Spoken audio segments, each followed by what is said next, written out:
सुबह होते ही किंसु अपना लैपटॉप खोलता है। किंसु आज खुद अपनी बेटी को स्कूल छोड़ने के बजाय उसे एमिको के साथ भेज देता है। उसे लग रहा था कि उस वीडियो को देखकर उसने जो कुछ किया उसी के कारण ये सब कुछ हो रहा है।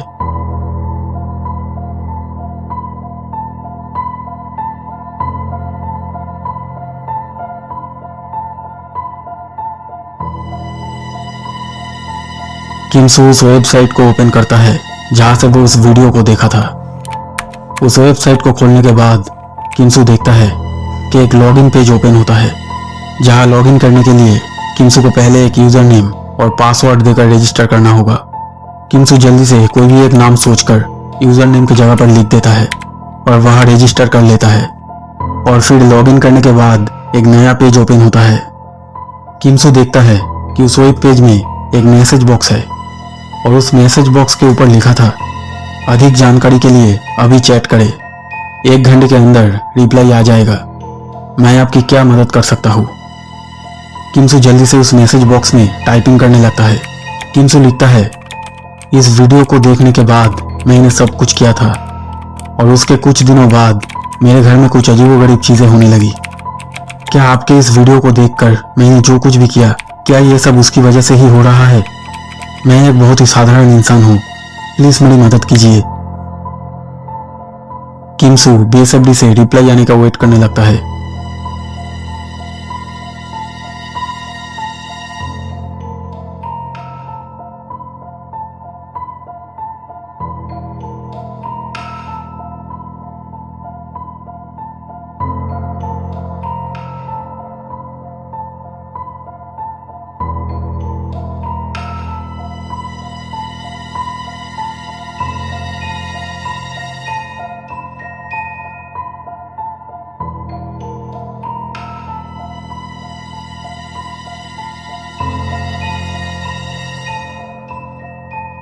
कुछ देर बाद किंसु देखता है कि उस मैसेज बॉक्स के नीचे एक और छोटा बॉक्स ब्लिंक हो रहा था जिस पर दूसरी भाषा में कुछ लिखा था जो किंसु को समझ नहीं आया।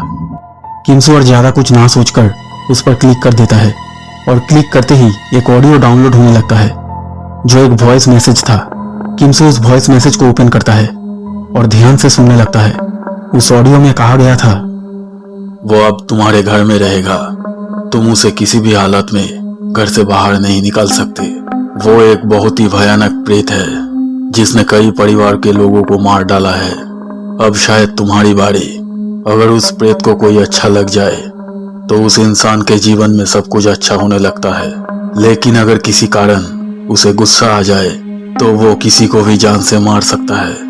तुम अगर इस प्रेत से मुक्ति पाना चाहते हो तो तुम्हें उस प्रेत का एक फोटो खींचकर मुझे भेजना होगा। उसके पेट पर कुछ अक्षर लिखे हुए हैं, उसकी फोटो मुझे चाहिए। उसे खाली आंखों से नहीं देखा जा सकता है, लेकिन मोबाइल या कैमरा पर फोटो लेते समय अगर वो प्रेत सामने हो तो उस फोटो में उसे देखा जा सकता है। लेकिन ये इतना आसान काम नहीं है। वो वहीं पर रहता है जहाँ रोशनी कम होती है। अगर तुम ऐसा कर पाते हो तो मैं तुम्हें उस प्रेत से मुक्ति दिला सकता हूँ, लेकिन याद रहे कि ये काम आज तक कोई नहीं कर पाया और मारा गया। Best of luck.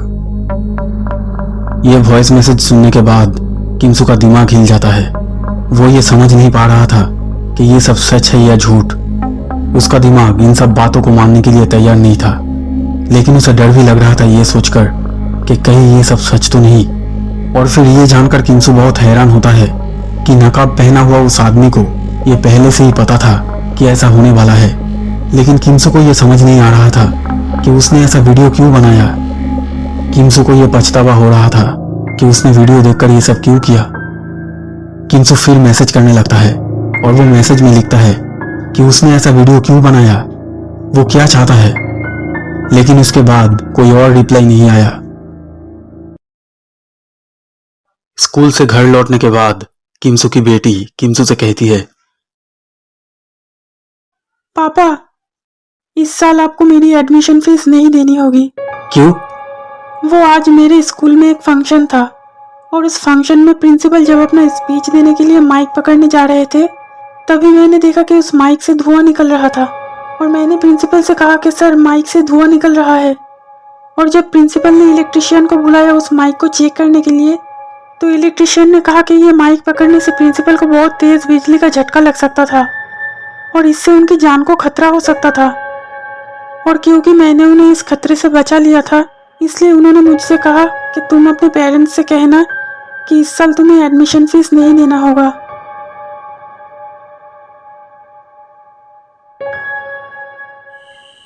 किमसू अपनी पत्नी से उस मैसेज के बारे में कुछ नहीं कहता है।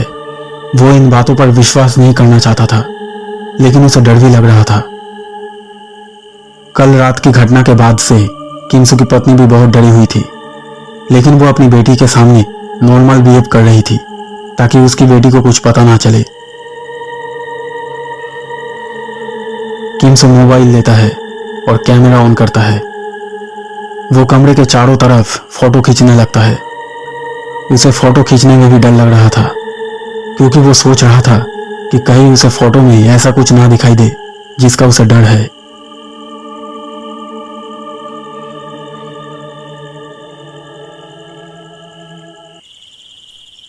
उस रात किमसू घर की सारी लाइट्स ऑन करके रखता है, सिर्फ एक कमरे को छोड़कर, क्योंकि उस वॉइस मैसेज को सुनने के बाद किमसू को यह डर था कि सभी कमरों की बत्तियां जलाकर रखने से अगर उस प्रेत को गुस्सा आ जाए तो वो कुछ भी कर सकता है। इसलिए वो एक कमरा अंधेरा रखता है। और एक बात यह भी था कि किमसू ये देखना चाहता था कि वो वॉइस मैसेज वाली बात झूठ है या सच। किमसू की नींद उड़ गई थी। उसकी पत्नी और बेटी सो जाने के बाद वो उस अंधेरे कमरे में जाने लगता है फोटो लेने के लिए।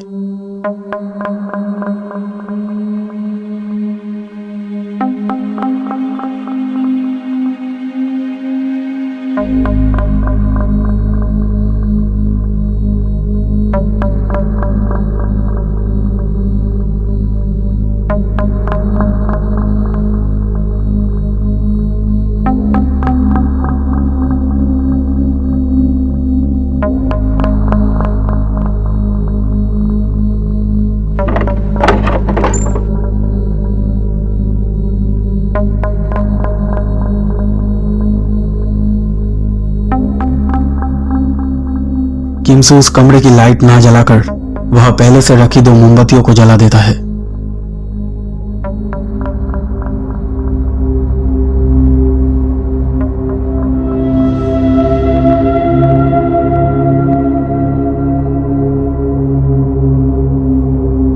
वो फोटो खींचने लगता है।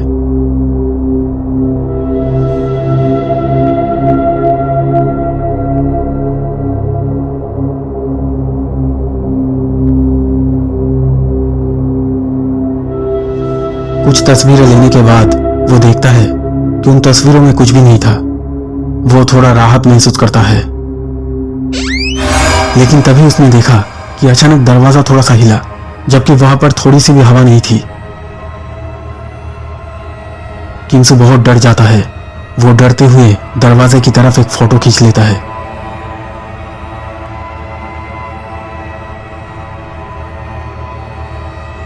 और जब वो उस फोटो को देखता है तो उसके रोंगटे खड़े हो जाते हैं।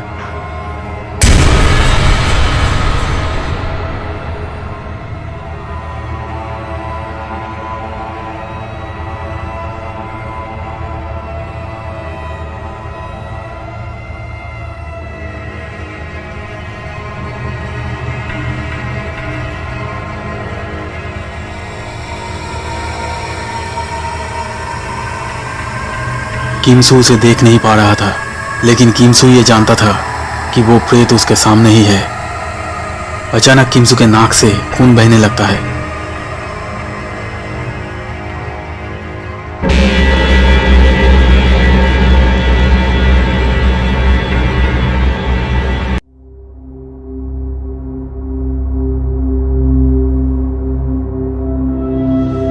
किमसू को ये सब एक डरावने सपने जैसा लग रहा था।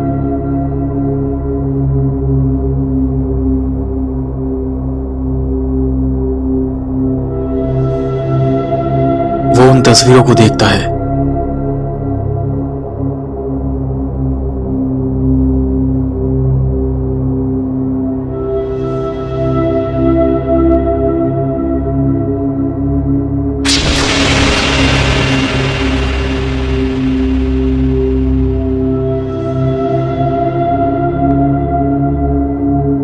किमसू देखता है कि वाकई में उस प्रेत के पेट पर कोई अजीब अक्षर लिखा हुआ है।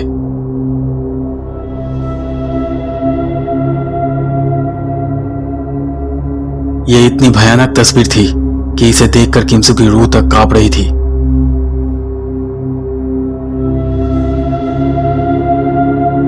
वो रात भर बैठा रहता है।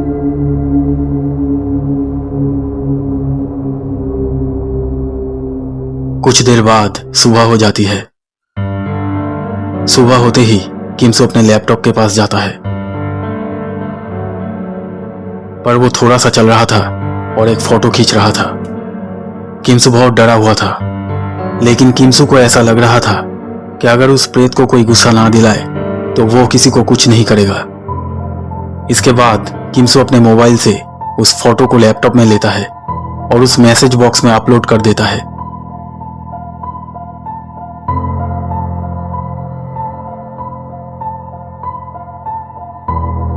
किमसू रिप्लाई आने का इंतजार करने लगा। किमसू की पत्नी उसकी बेटी को स्कूल छोड़ने के लिए निकल जाती है। कुछ देर इंतजार करने के बाद किमसू ने देखा कि वो छोटा बॉक्स फिर से ब्लिंक करने लगा था। इसका मतलब एक नया मैसेज आया था। किमसू जल्दी से उस बॉक्स में क्लिक करता है। क्लिक करने पर और एक नया वॉइस मैसेज डाउनलोड हो जाता है। किमसू उस ऑडियो को प्ले करता है। उस ऑडियो में कहा गया था, अगर तुम इस प्रेत से मुक्ति पाना चाहते हो तो मैं जैसा कह रहा हूं बिल्कुल वैसा ही करना। एक तस्वीर तुम्हें भेजा हूं, उसे डाउनलोड कर लो और उसका एक फोटो निकाल लो। आज रात ठीक 3 बजे उस घर में जाना जहां उस प्रेत को तुमने बुलाया था। उसके बाद 2 मोमबत्ती जलाओ और एक गिलास पानी रख दो। अब इस फोटो के ऊपर अपना एक उंगली रखो जिसे तुमने अभी डाउनलोड किया है। अब ध्यान से सुनो। इसके बाद सिर्फ एक बार कहना घोल और जल्दी से इस रिकॉर्ड को बजा देना जिसे तुम अभी सुनोगे। Я молюсь, чтобы в обмен на мою жизнь ты исполнил его желание. और इसके बाद वो हमेशा के लिए तुम्हारे घर से चला जाएगा। याद रखना, आज रात ठीक 3 बजे। किमसू उस इमेज को डाउनलोड करके ओपन करता है। ये एक आदमी का चेहरा था, वो भी आधा। किमसू ने देखा कि उसके माथे पर ठीक वैसे ही अक्षर है जो उस प्रेत के पेट पर लिखे हुए थे।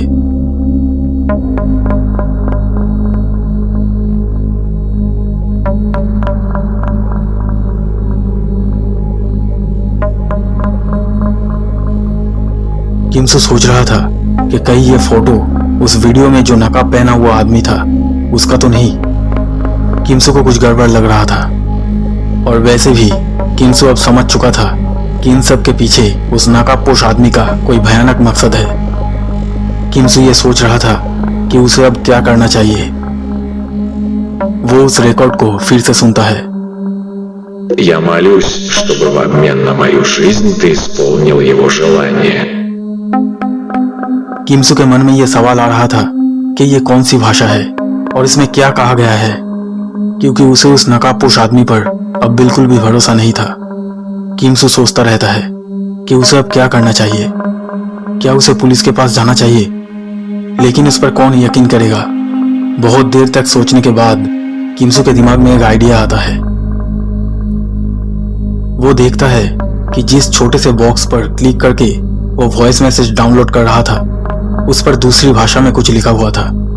किमसू सोचता है कि हो सकता है कि ये शब्द जिस भाषा में लिखा है वो ऑडियो रिकॉर्ड भी उसी भाषा में हो सकता है जिसे उस नकाबपोश आदमी ने आज रात 3 बजे चलाने के लिए कहा है। किमसू जल्दी से मोबाइल लेता है और गूगल लेंस ओपन करता है और उस वर्ड को ट्रांसलेट करने लगता है।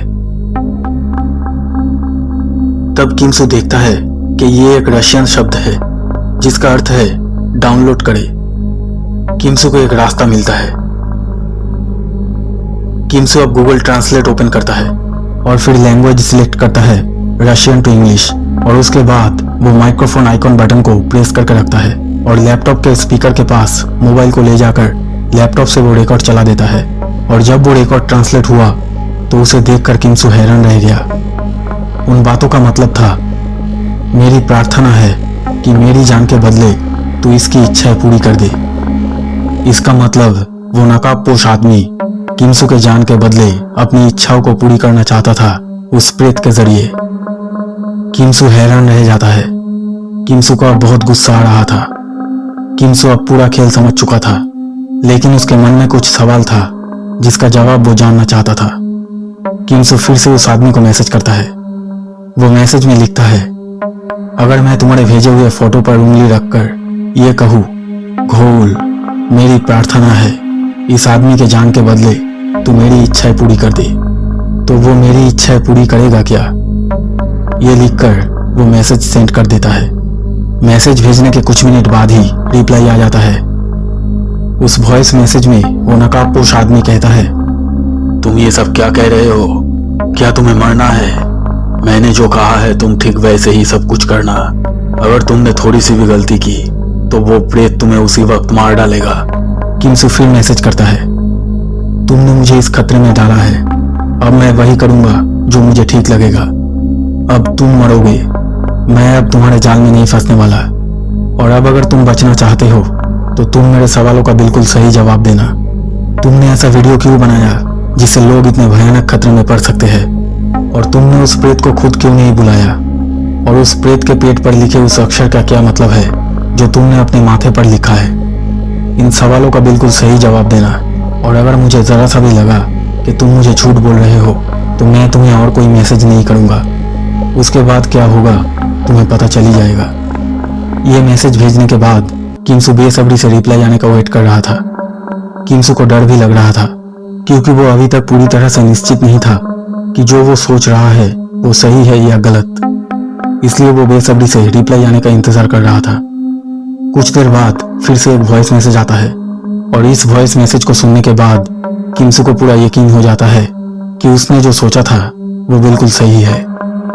उस आखिरी मैसेज में वो आदमी कहता है, मैं तुमसे माफी चाहता हूँ। मैंने ये सब करके बहुत बड़ी गलती की है। प्लीज तुम उस प्रेत को मेरी जान लेने के लिए मत कहना। मैं तुम्हें सब सच बता रहा हूँ। मैं खुद उस प्रेत को नहीं बुलाया। इसका कारण यह है कि जो इंसान इस प्रेत को बुलाएगा वो प्रेत उसके घर में आ तो जाता है, लेकिन अगर उस प्रेत को उस इंसान का घर अच्छा नहीं लगा या फिर उस इंसान को अच्छा नहीं लगा तो वो उसे तभी मार डालेगा। और अगर उसे किसी का घर या फिर वो इंसान अच्छा लग जाए तो वो उसके घर में रह जाता है और उस इंसान का इच्छाएं पूरी करने लगता है। लेकिन अगर उसे किसी कारण गुस्सा आ जाए तो वो उसके साथ कुछ भी कर सकता है।